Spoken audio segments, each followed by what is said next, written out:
Hello friends, welcome to my YouTube channel. Friends, మార్చి 1, 2025కు సంబంధించిన కరెంట్ అఫైర్స్ వివరాలు ఈ వీడియోలో చూసుకుందాం. First current affair, mega FTA free trade agreement ఈ ఏడాది చివరికల్లా పట్టాలెక్కించనున్నట్లు ప్రకటించినటువంటి భారత్ మరియు యూరోపియన్ యూనియన్ EU కమిషన్. ఇక్కడ EU కమిషన్ ప్రస్తుత అధ్యక్షురాలు ఎవరంటే Ursula von der Leyen.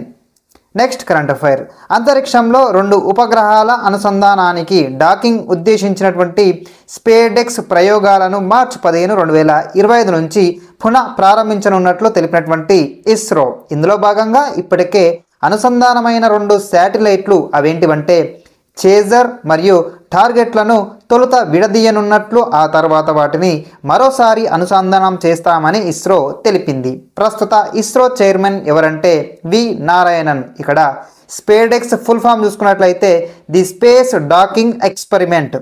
Next current affair, Asia నుంచి ఫార్ములా 1 అకాడమీకి ఎంపికైన తొలి రేసర్గా ఘనత సాధించిన భారత్కు చెందినటువంటి Atika Mir. Next current affair, Ranji trophy చరిత్రలోనే ఒక సీజన్లో అత్యధిక వికెట్లు తీసినటువంటి బౌలర్గా రికార్డు సృష్టించినటువంటి విదర్భ జట్టు బౌలర్ దూబే. ఇతను 69 వికెట్లు సాధించడం ద్వారా ఈ ఘనతను సాధించారు. గతంలో 2018-19 సీజన్లో అశుతోష్ అమన్ 68 వికెట్లు సాధించినటువంటి రికార్డును, అతని పేరిట ఉన్నటువంటి రికార్డును ఇతను బద్దలు కొట్టాడు. నెక్స్ట్ కరెంట్ అఫైర్, నిజామాబాద్ కేంద్రంగా కొత్తగా ఏర్పాటు చేసిన పసుపు బోర్డు కార్యదర్శిగా నియమితులైనటువంటి తమిళనాడుకు చెందిన N Bhavani Shri.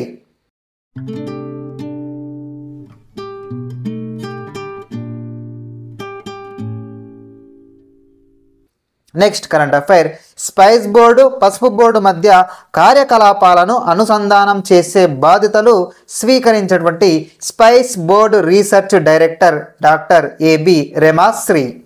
Next current affair, national citizen party NCP పేరుతో కొత్త రాజకీయ పార్టీని ప్రారంభించినటువంటి బంగ్లాదేశ్లో షేక్ హసీనా నేతృత్వంలోని అవామీ లీగ్ ప్రభుత్వాన్ని కూల్చడానికి 2024లో జరిగిన ఉద్యమంలో కీలక పాత్ర పోషించిన విద్యార్థి నేతలు ఈ కొత్త పార్టీని ప్రారంభించారు. ఈ పార్టీ కన్వీనర్గా నహీద్ ఇస్లాం వ్యవహరిస్తారని తెలిపారు. నెక్స్ట్ కరెంట్ అఫైర్, ఢిల్లీలో నిర్వహించిన జహాన్ ఏ ఖుస్రో 25వ వార్షిక వేడుకల్లో పాల్గొన్నటువంటి ప్రధాని నరేంద్ర మోడీ 13వ శతాబ్దపు సూఫీ కవి అమీర్ ఖుస్రో జ్ఞాపకార్థం ఈ వేడుకని ఢిల్లీలో నిర్వహించారు. Next current affair, EPF employees provident ఫండ్పై ఇచ్చే వడ్డీని ప్రస్తుత ఆర్థిక సంవత్సరానికి అంటే 2024-25 ఆర్థిక సంవత్సరానికి 8.25%గా కొనసాగించాలని నిర్ణయించినటువంటి EPFO employees provident fund organisation.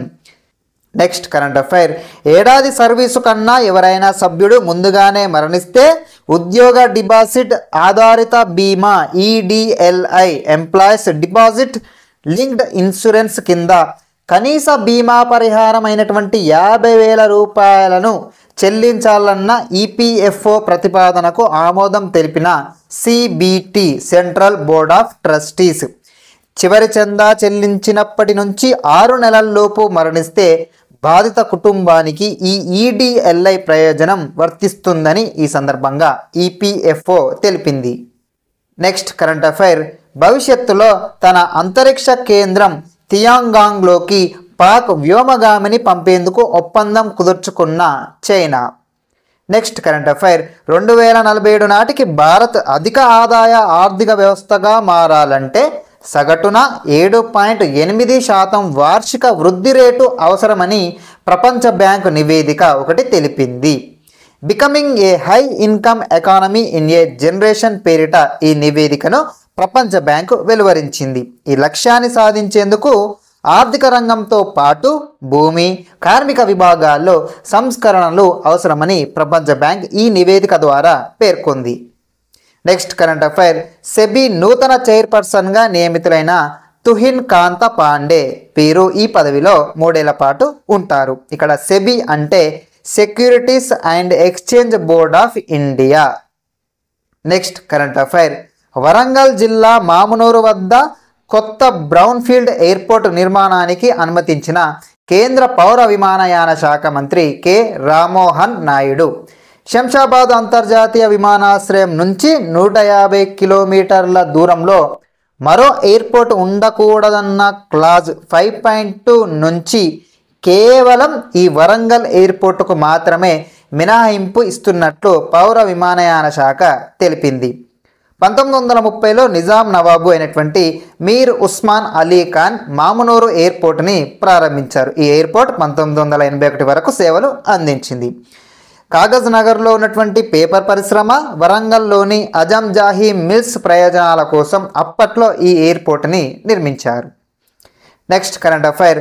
హైదరాబాద్లోని గచ్చిబౌలి స్టేడియంలో ఏర్పాటు చేసిన విజ్ఞాన్ వైభవ్ 2K25 ప్రదర్శనను ప్రారంభించిన రక్షణ శాఖ మంత్రి రాజ్నాథ్ సింగ్. సో తెలంగాణ ముఖ్యమంత్రి అయినటువంటి రేవంత్ రెడ్డితో కలిసి దీన్ని ప్రారంభించారు. DRDO, aeronautical society of India, Kalam institute of youth ఎక్సలెన్స్లు కలిపి సంయుక్తంగా ఈ ప్రదర్శనను ఏర్పాటు చేశారు. Next current affair. NS31 machine పేరుతో పూర్తిగా మహిళా సభ్యులతో చేపట్టే రోదసి యాత్రలో పర్యటించనున్న పాప్ సింగర్ కేటీ పెర్రీ. వీరితో పాటు CBC న్యూస్ యాంకర్ గైలీ కింగ్, పౌర హక్కుల కార్యకర్త అమందా గుయన్, సినీ నిర్మాత కెరియన్ ఫ్లెన్, నాసా మాజీ శాస్త్రవేత్త ఐషా బోవే, అదేవిధంగా లారెన్ షాంచెజ్ వీరు కూడా ఈ యాత్రలో పాల్గొననున్నారు. జెఫ్ బెజోస్కు చెందిన బ్లూ హారిజన్ సంస్థ ఈ రోదసి యాత్రను చేపడుతుంది. సో ఫ్రెండ్స్, ఇవి మార్చి 1, 2025కు సంబంధించిన కొన్ని ముఖ్యమైనటువంటి కరెంట్ అఫైర్స్ వివరాలు. మీకు ఈ వీడియో నచ్చినట్లయితే తప్పకుండా వీడియోని లైక్ చేసి మీ ఫ్రెండ్స్కి వీడియోని షేర్ చేయండి. ఇటువంటి మంచి వీడియోస్ కొరకు రెగ్యులర్గా నా వీడియోస్ని ఫాలో అవ్వాలని అనుకుంటే వెంటనే నా యూట్యూబ్ ఛానల్ని సబ్స్క్రైబ్ చేసుకొని రెగ్యులర్గా ఫాలో అవుతారని ఆశిస్తూ ఇంతటితో ఈ వీడియోని ముగిస్తున్నాను. మరో మంచి వీడియోతో మళ్ళీ కలుద్దాం.